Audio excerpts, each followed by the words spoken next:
Ay, usap, ito na yung mga deliver natin. Dalawang item ang kanila. Usap. Hello. Hello sir, Lala mo po. Saan po kayo dito, sir? 126 po, sir. May papababa na po. Sige po. Pangalan po? Ano yung kwan nyo, sir? Ito, mga sinulid.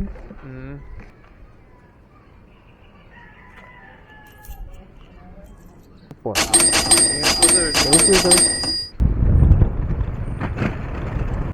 Hello po. Hello, Lala mo po. Saan po kayo dito, sir? Pag nakikita mo yung gate na color gray na may nakalagay na parang gray hat. Yun po. Nandito na po ako, sir, sa may gate. Sige. Okay, papababa na po. Sige po, thank you. Cash okay lang. Sige po. Plus 10 na lang, sir. Sige, walang problema. Magkano po lang? 130, 140, sir.